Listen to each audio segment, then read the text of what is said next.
नमस्कार श्रोताओं, स्वागत है आपका मेरे चैनल पर। प्रस्तुत है अद्भुत पुस्तक कली हनुवाणी का अध्याय 2 जलकन्या। बाबा पूर्वजों की चट्टान की तलहटी पर बैठे थे। थोड़ी देर पहले चट्टान के ऊपर जो कुछ भी उन्होंने देखा और अनुभव किया था, वे उसको अपने स्थूल मन से पचाने की चेष्टा कर रहे थे। वे तो वहाँ अपने पूर्वजों से बात करने गए थे, परंतु उन्हें वहाँ मिल गए थे उनके पूर्वजों के गुरु हनुमान जी। हनुमान जी से यूं अचानक मिलना और बातें करना उनकी आत्मा के लिए दिव्य अनुभव था, किंतु उनके स्थूल मन के लिए यह पचाना कठिन था। यह विचार कि हनुमान जी अभी भी उस चट्टान पर थे, उनके तन मन में परम सुख की बिजलियां दौड़ा रहा था। एक मन से तो वे चाहते थे कि वे वहीं बैठे रहें, हनुमान जी के जितना पास हो सके उतने पास। दूसरे मन से वे अपने डेरे पर शीघ्र से शीघ्र पहुंचकर अपने समाज के साथ उत्सव मनाना चाहते थे। उन्होंने हनुमान जी के आने का परम सुखद समाचार सुचेता और विजेता के हाथों पहले ही डेरे में भेज दिया था। सभी मातंगों की दृष्टि में बाबा मातंग का पद देवों के ठीक पश्चात का था। उनकी छवि एक ऐसे बूढ़े बुद्धिमान की थी जिनका चेहरा सदैव भाव रहित रहता था, परंतु आज उनके मन में इतनी प्रसन्नता थी कि वे स्वयं को नाचने से नहीं रोक पा रहे थे। परम सुख में बावले की तरह नाचते हुए वे कैसे लगेंगे? मातंग क्या सोचेंगे? नहीं, उन्हें अपने भीतर उमड़ रहे परम सुख के ज्वार को शांत करना होगा। उन्हें अपने डेरे में पहुंचकर यह दर्शाना होगा कि हनुमान जी का आगमन कोई विशेष बात नहीं थी। वैसे भी मातंग जन हनुमान जी के परम शिष्य हैं, जिनसे मिलने हनुमान जी हर 41 वर्ष पश्चात आते रहते हैं। मन में उमड़ रहा परम सुख का ज्वार इतनी शीघ्र शांत नहीं होने वाला था।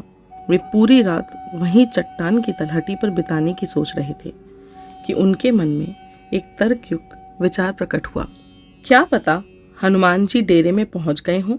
वे चिरंजीवी हैं, उन्हें वहां पैरों से चलकर थोड़े ही जाना है। वे एक जगह से अंतर ध्यान होकर दूसरी जगह प्रकट हो सकते हैं। उन्होंने यह तो नहीं कहा था कि वे सुबह होने पर ही शेष मातंगों को दर्शन देंगे।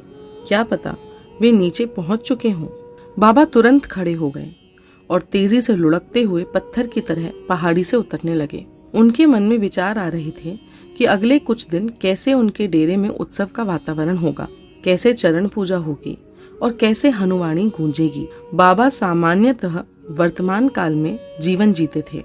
वे न भविष्य का सोचते थे और न ही अतीत का, किंतु आज वे वर्तमान में नहीं रुक पा रहे थे।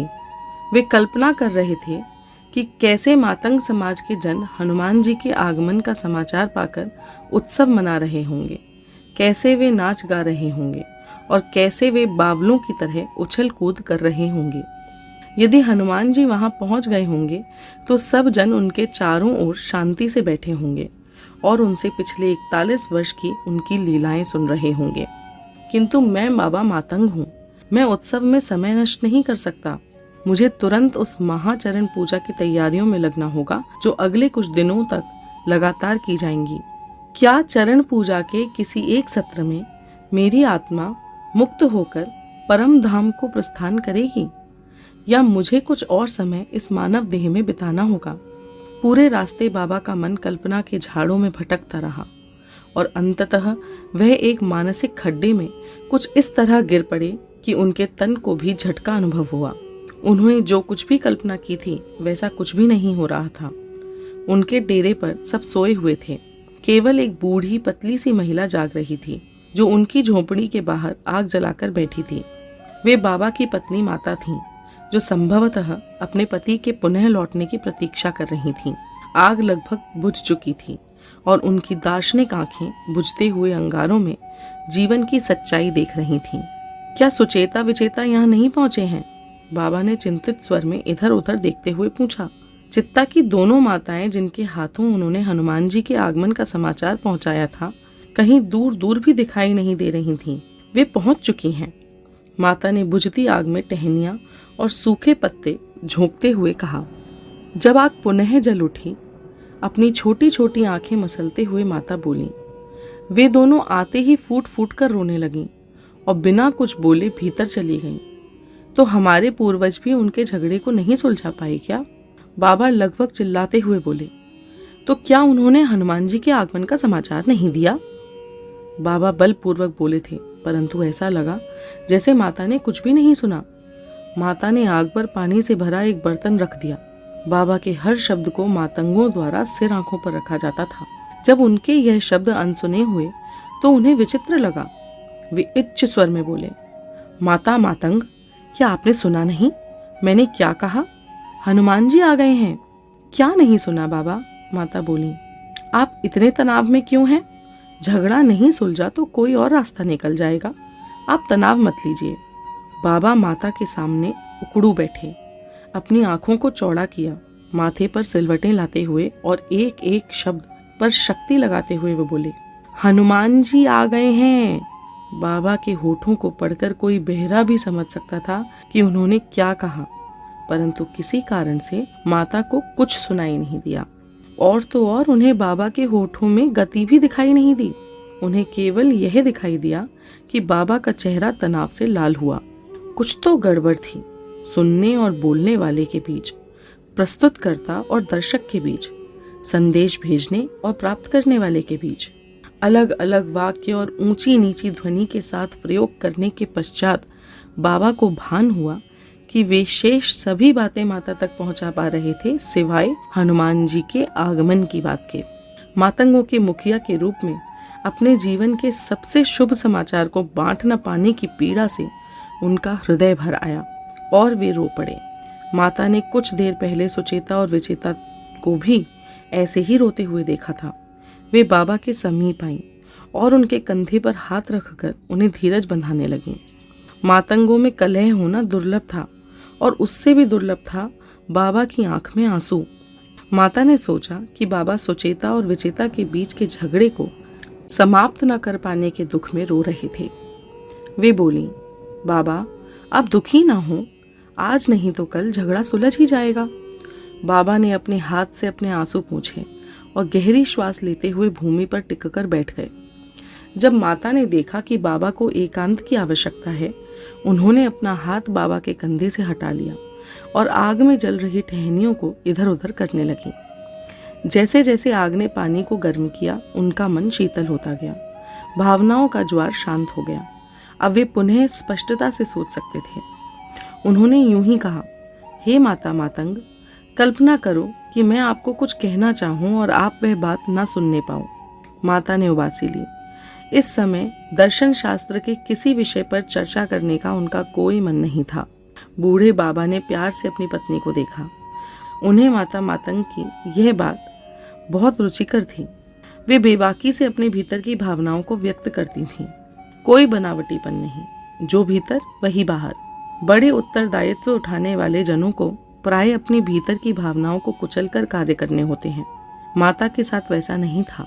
यदि उन्हें नींद आ रही है तो वे दर्शन शास्त्र में रुचि का ढोंग नहीं कर सकती थीं। वहीं बाबा की छवि ऐसी बन गई थी कि उन्हें आधी रात में जगाकर भी उनसे ज्ञान की बातें की जा सकती थीं। हाँ, बहुत देर हो गई है, हमें सोना चाहिए, बाबा बोले। हाँ, हमें सोना चाहिए, माता मातंग आंखें मसलते हुए बोली। वे खड़ी हुईं, 2 डग घर की ओर चलीं और तत्पश्चात पीछे मुड़कर मुस्कुराते हुए बोली, अच्छा, तो आपका संकेत नींद की ओर था जब आपने कहा मैं आपको कुछ कहना चाहूं और आप वह बात ना सुनने पाओ। आपकी सोने की इच्छा मुझ तक पहुंच गई है बाबा, सो जाइए। स्वप्न लोक की आपकी यात्रा सुखद हो। आपको नहीं पता कि मैं क्या बोलने वाला था, बाबा बुदबुदाए, किंतु माता वहां से जा चुकी थीं। बाबा अपने विचार में इतने मग्न थे कि उन्हें माता का अंतिम वाक्य, आपकी स्वप्न लोक की यात्रा सुखद हो, सुनाई नहीं दिया था। वह वाक्य मातंग का शुभ रात्रि कहने का ढंग होता है। अर्थात बाबा माता को अपनी बात न पहुंचा पाने के विचार में इतना खो गए थे कि उन तक माता द्वारा कहा गया वाक्य नहीं पहुंच पाया था। बाबा के कान खुले थे, बस मन कहीं और था। इसलिए उन्हें माता का शुभ रात्रि संदेश सुनाई नहीं दिया था। हमें क्या सुनाई देता है और क्या समझ आता है, यह मन पर निर्भर करता है। अधिकतर जनों का मन माया के वश में होता है, इसलिए वे वही सुनते हैं और समझते हैं जो माया सुनाना और समझाना चाहती है। वह नहीं जो वास्तव में बोला गया हो। माया के पास मन को वश में करने के लिए अनगिनत हथियार होते हैं।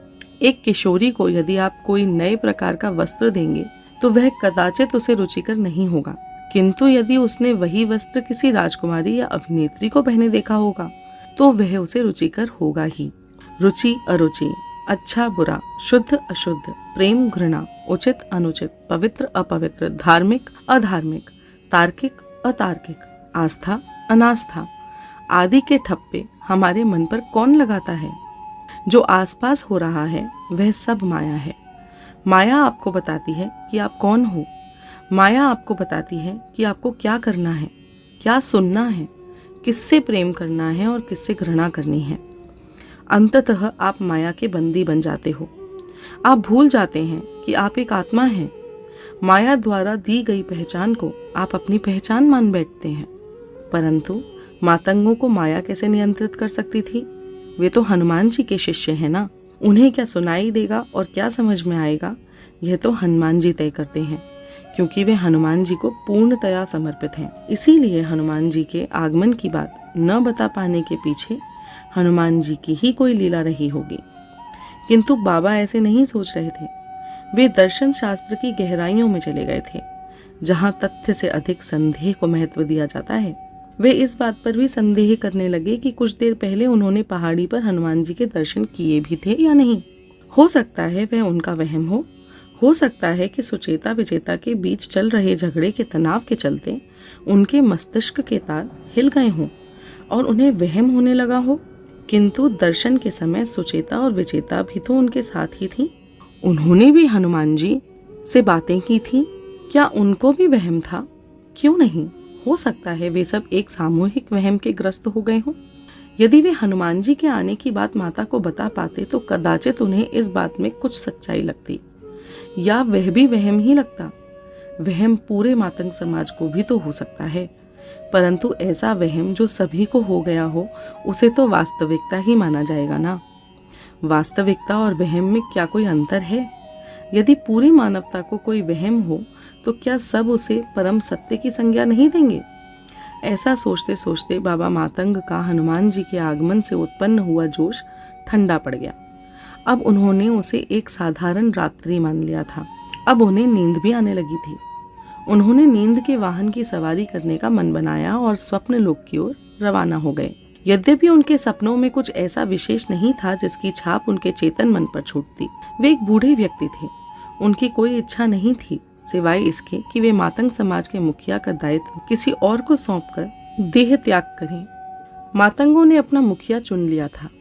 जीवन के 2 दशक पार कर चुके एक नौजवान को यह दायित्व सौंपा जाना था। इसमें आश्चर्य की बात नहीं होनी चाहिए, क्योंकि मातंग देह की आयु नहीं, आत्मा के अनुभवों को महत्वता देते हैं। उर्वा की आयु छोटी होते हुए भी उसकी आत्मा के पिछले जन्मों के अनुभव उसे शेष सभी मातंगों से उच्च बनाते थे। सभी देवी देवताओं ने मातंगों को दिव्य संकेत देकर यह बताया था कि उर्वा ही उनके अगले मुखिया बनने के योग्य थे। उन संकेतों में से एक था उर्वा को आने वाले बुरे सपने, जो बचपन से उसे कष्ट देते आ रहे थे। अब भी जब बाबा चैन की नींद सो रहे थे, उर्वा अपने बुरे सपने में फंसता जा रहा था। यह बुरा सपना जो उसे बार बार आता था, एक जलपरी का था।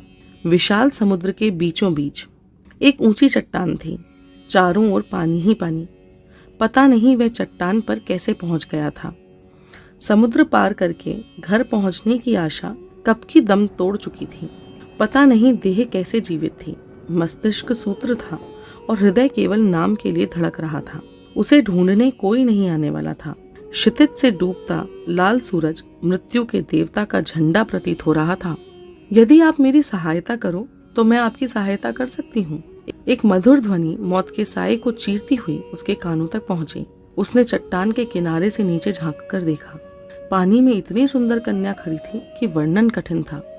उसके गोल मुलायम चेहरे की कांति किसी जीवनदायक मायावी औषधि का काम कर रही थी। उसकी चमकती हुई हरी आंखों में हिरण जैसी मासूमियत थी, किंतु उर्वा के मन में मृत्यु और संकट के विचार भरे हुए थे। उसने ऐसे प्रतिक्रिया दी जैसे उसने कन्या नहीं, झाड़ियों के पीछे दुबका कोई शेर देख लिया हो।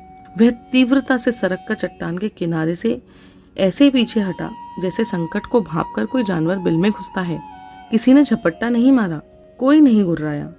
जब अगले क्षण संपूर्ण मौन में बीते तो उसे अपनी त्रुटि का भान हुआ। कहीं ऐसा तो नहीं था कि उसने सहायता के लिए बढ़े हाथ को सांप समझ लिया था। कौन हुआ और क्या चाहती हो? उसने उत्तर की अपेक्षा से नहीं, यह जानने के लिए प्रश्न पूछा कि वह अलौकिक कन्या वहीं पर थी या चली गई थी। मैं आपको वहां पहुंचा सकती हूँ जहां पर आते जाते जल यात्री कदाचित आपको देख लें और आपकी सहायता कर दें। उत्तर मिला। उर्वा मौन रहा। उसके सुन्न मस्तिष्क ने तर्क दिया, यदि यह कन्या कोई मायावी राक्षस है तो भी चट्टान पर पड़े पड़े दम तोड़ने से अच्छा है तीव्र मौत मरा जाए। वह चट्टान के किनारे पर पुनः आ गया। नीचे झांककर कन्या को देखने का उसे साहस नहीं हुआ, परंतु वह 2 शब्द मुख से निकालने में सफल रहा। कौन हो आप? यूं समझ लो मैं आपकी तरह एक अभागी आत्मा हूँ, समुद्र की गहराइयों में फंसी प्रतीक्षा कर रही हूँ कि कोई मुझे मुक्त करे। कन्या ने इतने उदास स्वर में उत्तर दिया कि उर्वा के मस्तिष्क ने उन शब्दों को समझने की चेष्टा नहीं की। उत्तर के अंत में कन्या ने संभवतः गहरी श्वास छोड़ी तो उर्वा को लगा कि वह सुबक रही थी। अब उर्वा से नहीं रहा गया। उसने दोनों हाथ चट्टान के किनारे पर टिकाकर अपना सर बाहर निकाला और नीचे देखा। उसकी आंखें कन्या की निर्मल हरी आंखों से मिली तो उसके मन से भय और संकट के सभी विचार वाष्प की तरह उड़ गए। चट्टान पर पेट के बल लेटकर उसने अपना हाथ कन्या की ओर बढ़ाया और बोला, चलो ऊपर आ जाओ। कन्या के कोमल हाथ उसके हाथ से मिले तो तुरंत कुंडली बन गई। यह समझ नहीं आ रहा था कि किसने किसका हाथ थाम रखा था। उर्वा ने कन्या को ऊपर खींचने के लिए बल लगाया। कन्या पानी से तनिक भी ऊपर नहीं उठी, उल्टे वह नीचे धंसने लगी। ऐसा लगा जैसे कन्या को कोई मगरमच्छ पानी में नीचे खींच कर ले जा रहा था। उर्वा के मस्तिष्क में एक रंगीन चलचित्र बन गया जिसमें वह नायक था, कन्या नायिका, और वह अपनी नायिका को भयानक जल राक्षसों से बचा रहा था। उसने पूरा बल लगा दिया। कन्या को बचाने के चक्कर में वह स्वयं चट्टान पर चमगादड़ की तरह उल्टा लटक गया। अब उसके लिए चट्टान पर वापस सुरक्षित सिमटना कठिन था। गहरा समुद्र उसे निगलने के लिए तैयार था। वह गिरा तो सीधे गहराइयों में चला जाएगा। सतह पर पुनः आने का उसे अवसर ही नहीं मिला। जितने हाथ पैर मारता उतना ही गहराई में जाता। श्वास रोककर रखना भी असंभव हो गया। जब उसने श्वास भरी तो ऐसी भरी कि घड़े जितना पानी सीधे उसके तन के भीतर घुस गया। ऐसा लगा जैसे कोई मायावी राक्षस उसके नाखूनों से होकर उसके पेट में घुस गया हो। राक्षस भी ऐसा जो घुसने के पश्चात उसके तन को भीतर से चीरकर बाहर निकलने को आतुर था। पता नहीं राक्षस निकल गया या भीतर ही मर गया। कुछ क्षण पश्चात सब कुछ अचानक सामान्य हो गया। वह अभी भी गहरे पानी में था, परंतु पानी हवा जैसा लग रहा था। वह मछली की तरह पानी में सहज अनुभव कर रहा था। ऐसा लग रहा था जैसे वह पानी में तैर नहीं रहा था, अपितु हवा में उड़ रहा था। वह अकेला नहीं उड़ रहा था। उसकी पीठ पर एक कोमल हाथ था जो उसकी उड़ान की दिशा तय कर रहा था। वह हरी आंखों वाली कन्या उसके पार्श्व में उड़ रही थी। वह उस कन्या का बंदी था। उसने जल कन्या की ओर प्रश्नात्मक दृष्टि डाली तो कन्या ने उसे रिक्त दृष्टि से देखा। इससे पहले कि वह निर्मल चेहरा उसे पुनः अपने मायाजाल में उलझा था, उसने देखा कि वह कन्या साधारण कन्या नहीं थी। वह एक जल कन्या थी। उसकी आधी देह मनुष्य और आधी देह मछली की थी। उर्वा को अब सब समझ में आ रहा था। उसने स्वयं की देह के निचले भाग को अनुभव किया तो पाया कि वह भी आधा मछली हो गया था। अब वह मानव नहीं, जल मानव था। उसके मस्तिष्क में पूरी पहेली का हल निकल गया था। जल कन्या ने उसे फंसाया था। नहीं, उसके मुख से अनायास ही नाटकीय भाव से शब्द निकले, आप मेरे साथ ऐसा नहीं कर सकती। जल कन्या के चेहरे पर कोई भाव नहीं आए। उस निर्मल चेहरे की एकाध मांसपेशी में केवल तब तनाव आया जब उसके बंदी ने स्वतंत्र होने की चेष्टा की और उसे अपना कोमल हाथ बलपूर्वक अपने बंदी की कमर पर रखना पड़ा। अपने बंदी को पूर्णतः काबू में करने के पश्चात भी जल कन्या के चेहरे पर विजय अथवा प्रसन्नता के भाव नहीं थे। वह पूरे रास्ते में उदास व रिक्त सी दिखाई दी। जब वह अपनी रानी के दरबार में पहुंची तब भी उसने उदास स्वर में ही बंदी को प्रस्तुत किया। वह बोली, हे जल मानवों की महारानी, मेरी ये भेंट स्वीकार कीजिए। वह परंपरा जिसका मैं गर्व से एक भाग हूँ सदा संपन्न रहे। जलकन्या ने महारानी को प्रणाम किया और तैरते हुए बाहर के द्वार की ओर बढ़ी। इस बीच जल मानव बन चुका उर्वा उसे घूर कर देख रहा था। जब जलकन्या द्वार से बाहर निकलने ही वाली थी, उर्वा चिल्लाया, आप झूठी, कपटी और मक्कार हो, आपने मुझसे छल किया है। कुछ ही घंटों में उर्वा ने अपनी नई पहचान और नए जीवन को स्वीकार कर लिया था। कम से कम वह जीवित तो था। विशाल समुद्र के बीचों बीच मरने से तो अच्छा था उसका यह नया रूप और नया संसार। जल मानवों के राज्य में उसे एक महल आवंटित किया गया जो हीरे मोतियों से जड़ा था। हीरे मोती भी वे जो केवल समुद्र की गहराइयों में ही मिलते हैं। रात में विश्राम करते हुए उसने अपनी झोपड़ी वाले घर के बारे में सोचा जो समुद्र के उस पार था। उसके घर जाने की इच्छा लगभग समाप्त हो गई थी। उसकी अपने मानव परिवार की स्मृति भी अत्यंत धुंधली हो गई थी। अब उसके मन को मर मानवों के उस राज्य की सुख सुविधाओं की आदत हो गई थी और उसका तन तो पहले से ही नए जीवन के अनुरूप ढल गया था। समुद्र की गहराइयों में भी उसे पानी नहीं दिखाई दे रहा था, क्योंकि उसके लिए पानी वैसा हो गया था जैसे मनुष्य के लिए हवा होती है। यदि उसका दार्शनिक मन सुख सुविधाओं में डूबकर कुंद नहीं हुआ होता तो वह अवश्य सोचता कि कैसे ठोस, द्रव और गैस के मायने तन बदलने के साथ बदल जाते हैं। जो जल मछली की देह के लिए वायु जैसा लगता है, वह जल मानव देह के लिए द्रव जैसा लगता है। हर प्रकार के सुख, सुंदरता व समृद्धि के होते हुए भी इस जगह में कुछ रिक्त सा व सूखा सा था। कदाचित सुख की वस्तुएं वहां उपस्थित थीं, पर सुख अनुपस्थित था। कदाचित उसे सुख इसलिए अनुभव नहीं हो रहा था क्योंकि वह उसका अधिकार नहीं था। वह सुख उसने अर्जित नहीं किया था, अपितु उस पर थोपा गया था। जल मानव के रूप में उसका नया जीवन एक षड्यंत्र का परिणाम था। सुंदर जलकन्या ने उसको फंसाया था। उस जलकन्या के बारे में विचार आते ही वह अपने दांत पीसने लगता था। वे निर्मल हरी आंखें वह कभी नहीं भूल सकता था। उनसे बदला लेने की शपथ वह दोहरा ही रहा था कि किसी ने बलपूर्वक उसके कमरे का द्वार पीटा। मैंने आप जैसा गिरा हुआ व्यक्ति नहीं देखा। वह हरी आंखों वाली जलकन्या कमरे में प्रवेश करते हुए क्रोधित स्वर में बोली। उसका चेहरा क्रोध से रंगा हुआ था। कक्ष में प्रवेश करने के पश्चात वह बोली, आप मुझे पानी से निकालकर चट्टान पर लाने वाले थे। मुझे इस घुटन भरे जलचरी जीवन से मुक्त कराने वाले थे। मुझे बचाना तो दूर, आप तो स्वयं पानी में टपक पड़े। और ऊपर से आपका यह दुस्साहस कि मुझे झूठा और कपटी कहते हो। क्या झूठ बोला मैंने? मेरा हर शब्द सत्य था। हाँ, मैं एक अभागी आत्मा हूँ क्योंकि मुझे यहाँ बंदी बनाया गया है। हाँ, मैं जानती हूँ उस जगह को जहाँ से नौकाएं आती जाती हैं। यदि आप मुझे पानी से उठाकर चट्टान पर ले आते तो मैं जलकन्या से पुनः मानव रूप में आ जाती। तत्पश्चात हम दोनों भाग सकते थे। अरे मूर्ख, अब तक तो हम घर भी पहुंच गए होते। क्या क्या कहा आपने? क्या पुनः मानव बनना संभव है? वह अपना नवस्फुटित उत्साह छिपा नहीं पाया। वह बिस्तर से उठा और कक्ष के दूसरे कोने की ओर तैरा, जहां पर वह जलकन्या क्रोध से लाल हुए खड़ी थी।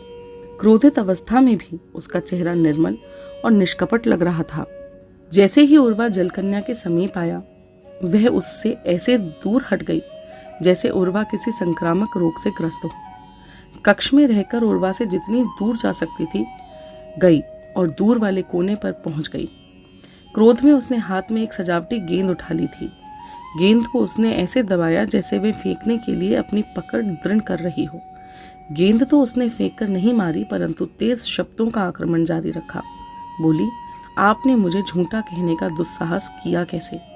अच्छा, मैं अपने शब्द वापस लेता हूँ। उर्वा के पास अहम की लड़ाई करने के लिए समय नहीं था। वह शीघ्र से शीघ्र जानना चाहता था कि वापस मानव कैसे बना जा सकता है। उसने अपना प्रश्न दोहराया, क्या पुनः मानव रूप में बदलना संभव है?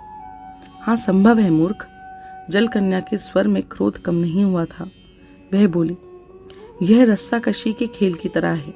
यदि किसी मानव ने जल मानव को ऊपर खींच लिया तो जल मानव की मुक्ति हो जाती है और वह पुनः मानव बन जाता है। जब कोई जल मानव किसी मानव को पानी में खींच लेता है तो वह मानव जल मानव बन जाता है। आप मुझे इस कष्ट से मुक्ति दे सकते थे, किंतु आप तो स्वयं ही यहाँ आ फंसे। क्या मैं अब समुद्र की सतह पर जाकर अपना भाग्य परख सकता हूँ? उर्वा ने आशापूर्वक पूछा। साथ में वह यह भी सोच रहा था कि वह इतनी पतली सी कन्या को ऊपर क्यों नहीं उठा पाया था। क्या कन्या की सुंदरता ने उसके मन को विचलित कर दिया था? जो कन्या तब अलौकिक सुंदरता की देवी लग रही थी, अब साधारण सी कन्या लग रही थी। क्या आपको तनिक भी भान है कि आपके साथ क्या हुआ है? जल कन्या ने घृणा की दृष्टि डालते हुए उर्वा से पूछा। या यहाँ की चकाचौंध ने आपके मस्तिष्क को धो डाला है? हे मूर्ख प्राणी, आप अभी अभी जल मानव बने हो, अर्थात आप इस जल संसार के शिशु हो। अभी अभी पैदा हुए हो आप यहाँ। अभी आप समुद्र की सतह पर जाकर अपना भाग्य नहीं परख सकते।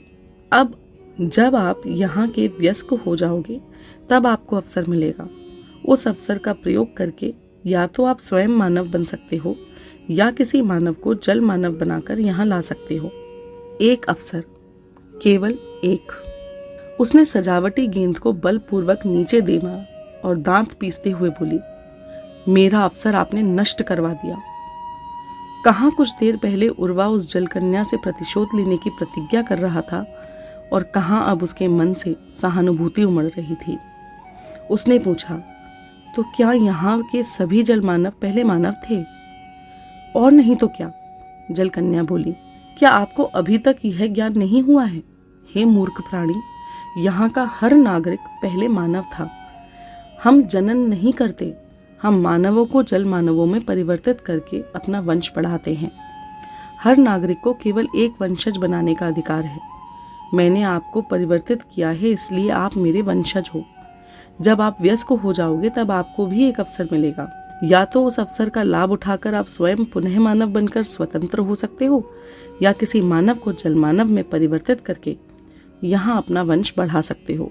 जब तक उर्वा वयस्क हुआ तब तक वह जल मानवों के संसार के साथ इतने शक्तिशाली संबंध स्थापित कर चुका था कि उसकी वहां से स्वतंत्र होने की इच्छा समाप्त ही हो गई थी।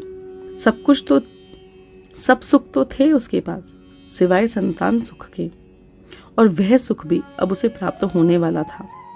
वह उस दिन की अधीरता से प्रतीक्षा कर रहा था जब उसे किसी मानव को जल मानव बनाने का अवसर मिलने वाला था।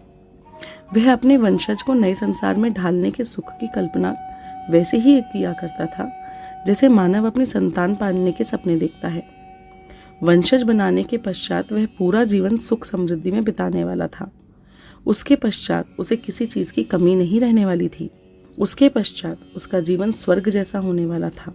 और मृत्यु का विचार निस्संदेह भयावह था, क्योंकि यहाँ की मृत्यु नरक से भी बदतर थी। उसे पता था कि हर जलमानव की तरह उसे भी एक दिन जीवित ही भयावह राक्षसी मछली के मुख में प्रवेश करना था। जल मानवों के लोक में हर पखवाड़े एक मृत्यु का उत्सव मनाया जाता था। उस उत्सव में जल मानव अपने वृद्ध सदस्यों को राक्षसी मछलियों को भेंट चढ़ाते थे। बदले में राक्षसी मछलियां उनके राज्य की गहरे समुद्र के संकटों से रक्षा करती हैं। सचमुच बहुत भयानक मृत्यु होती है जल मानवों के लोक में। मानव लोक में कम से कम मृत्यु तो पीड़ा रहित हो सकती है। केवल भयानक मृत्यु का विचार ही था जो उर्वा को जल मानवों के लोक को छोड़कर मानव संसार में लौटने के लिए प्रोत्साहित करता था। अंततः आखेट का दिन आ पहुंचा। जल मानवों की सेवा करने वाली सूक्ष्म मछलियों ने लक्ष्य के बारे में समाचार दिया। उर्वा का लक्ष्य थी एक नाव में यात्रा कर रही कन्या जो अकेली और उदास लग रही थी। जल मानव उर्वा समुद्र की सतह पर आ गया और उस नाव के पास पहुंचा। नाव की स्तंभकर का सहारा लेकर कन्या अकेली बैठी थी। उसने एक स्तंभ के दोनों ओर से पैर बाहर की ओर लटकाए हुए थे और समुद्र के जल को एकटक देखते हुए अपने जीवन के निर्णयों का विश्लेषण कर रही थी। वह अपने विचारों में इतना खोई हुई थी कि उसे नाव के साथ साथ तैर रहे उस मानव जैसे जंतु का ध्यान करने में कुछ समय लगा। उर्वा ने यह निर्णय ले लिया था कि वह अपना शिकार करते समय छल कपट का सहारा नहीं लेगा। वह वैसा नहीं करेगा जैसा उस हरी आंखों वाली जलकन्या ने उसके साथ किया था। उसने सोच लिया था कि वह पहले से ही अपनी जल मानवी देह का प्रदर्शन कर देगा। उसने तब तक उस जलयात्री कन्या से आंखें नहीं मिलाई जब तक कि उसने कई बार उछलकर अपनी जल मानवी पहचान को घोषित नहीं कर दिया। वह कन्या अकेली बैठी थी जबकि नाव के कोष्ठ से उसके मित्रों के बातचीत करने का कोलाहल आ रहा था। इसी बिंदु को पकड़कर उर्वा ने बातचीत शुरू की। वह बोला, आपके मित्र बहुत शोर कर रहे हैं, नहीं? कन्या को या तो यह प्रश्न बुरा लगा या यह बुरा लगा कि उसके मित्रों के कारण एक विलक्षण जलचरी जंतु को कष्ट हो रहा था। उसके चेहरे पर उदासी के भाव आ गए। उर्वा तुरंत बोला, नहीं नहीं, मुझे कोई कष्ट नहीं है। एक तो वह कन्या पहले से ही उर्वा के सुंदर रूप को देखकर मोहित लग रही थी, ऊपर से वह उर्वा के कष्ट की चिंता करने लग गई थी। उर्वा जानता था कि कन्या का उसके प्रति लगाव उसके पुनः मानव बनने की इच्छा को चूर चूर कर सकता था। हाँ, इससे उसकी वैकल्पिक इच्छा अर्थात कन्या को जलकन्या में बदलकर जलमानव के रूप में अपना वंश बढ़ाने की इच्छा पूर्ण करना सरल हो सकता था। वैकल्पिक इच्छा, क्या यही उसकी एकमात्र इच्छा नहीं थी? हाँ, उसको कन्या का आखेट करना था। उसे मानव संसार में पुनः नहीं जाना था। उसने निर्णय लिया कि वह कन्या को उसके लगाव में फंसने देगा ताकि उसका काम सरल हो सके। घर की स्मृतियां व्याकुल कर रही हैं? उर्वा ने बातचीत आगे बढ़ाते हुए पूछा। कन्या ने कोई उत्तर नहीं दिया। हाँ, उसकी आंखों में नमी आना इस बात का संकेत था कि उसके हृदय में हिम का कोई टीला पिघला था। अकेलापन भी तो हिम का टीला ही होता है। व्यक्ति को बाहर से कठोर बना देता है, परंतु भीतर से वह सदा रोने की कगार पर रहता है। उर्वा ने सहानुभूति जताते हुए कहा, मुझे पता है अकेलेपन की पीड़ा क्या होती है। मैं भी वर्षों से अपने घर से दूर हूँ। अब उर्वा नाव के इतने समीप तैर रहा था कि जल यात्री कन्या को अपना सिर आगे निकालकर नीचे देखना पड़ रहा था। वह इतनी मोहित थी कि उसे अपनी गर्दन में हो रही पीड़ा का भी भान नहीं था। कहाँ? कन्या ने अपने सूखे मुख को गीला करते हुए पूछा। कहाँ है आपका घर? समुद्र पार, उर्वा ने उत्तर दिया। मुझे वहां जाने का रास्ता भी नहीं पता। मैं भटक गया हूँ। मैं भी समुद्र मार्गों के बारे में अधिक नहीं जानती, किंतु मेरे मित्र कदाचित आपकी सहायता कर सकते हैं। आओ, ऊपर आ जाओ, कन्या बोली। यही वह क्षण था जिसकी उर्वा को प्रतीक्षा थी। कन्या ने परोक्ष रूप से उसकी सहायता करने की इच्छा प्रकट कर दी थी। यदि वह उसे ऊपर उठाने में सफल हो जाती तो उर्वा पुनः मानव बन जाने वाला था। उर्वा ने अपने मन से जल मानवों के संसार के सारे विचार एक ओर कर दिए और तुरंत ऊपर की ओर कूदा। पहले प्रयास में वह नाव से टकराकर पुनः पानी में गिर गया, परंतु दूसरे प्रयास में वह नीचे वाली स्तंभकर को पकड़ने में सफल हो गया। उसकी देह का नीचे वाला भाग जो मछली का था, इस तरह फड़फड़ाने लगा जैसे कोई मछली कांटे में फंसने पर फड़फड़ाती है। उसकी देह का ऊपरी भाग नाव की स्तंभकर को कसकर पकड़े रहना चाहता था और निचला भाग समुद्र में जाना चाहता था। दोनों भागों के बीच इतना तनाव पैदा हो गया कि उसकी देह एक पत्र की तरह दो टुकड़ों में फट जाना चाहती थी। उसके मन में भी ऐसा तनाव उत्पन्न हो गया था कि उसका सिर फटा जा रहा था। मन का एक भाग उसे समुद्र पार स्थित अपने घर परिवार का स्मरण कराकर उसकी मानव देह में बदलने की इच्छा को आग दे रहा था। वहीं उसके मन का दूसरा भाग उसके जल मानवों से बन गए सुदृढ़ रिश्तों का वास्ता देकर उस कन्या को जल कन्या में बदलने की इच्छा को बल दे रहा था। इस रस्साकशी में उसकी देह का निचला भाग सफल होता लग रहा था। उसकी देह का मानवीय भाग निचले भाग का भार नहीं उठा सका और स्तंभकर से उसके हाथ छूट गए। वह जल यात्री कन्या जो अब तक सुन्न होकर उर्वा के संघर्ष को देख रही थी, चेत में आई और नीचे गिर रहे उर्वा की एक बाह पकड़ने में सफल हो गई। व्यक्ति के लिए एक छोटा सा जल का पात्र पकड़कर रखना कठिन हो जाता है। वह जल यात्री कन्या तो पूरे जल मानव को पकड़कर रखने की चेष्टा कर रही थी। स्वाभाविक रूप से वह असफल होने वाली थी। ऐसा करने की चेष्टा में उसने स्वयं को भी संकट में डाल लिया था। अब वह स्तंभकर के बाहरी ओर एक हाथ से लटकी हुई थी और न केवल स्वयं का अपितु उर्वा का बोझ भी उठा रही थी। उसका मस्तिष्क सही से काम कर रहा होता तो वह उर्वा को छोड़ देती और स्वयं को बचाती।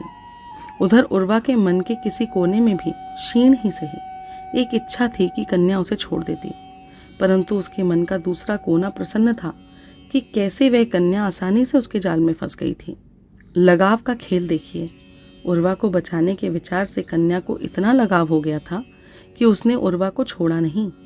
जल मानवों के संविधान के अनुसार ऐसा करके कन्या ने यह संकेत दिया था कि वह उर्वा के साथ जाने को तैयार थी।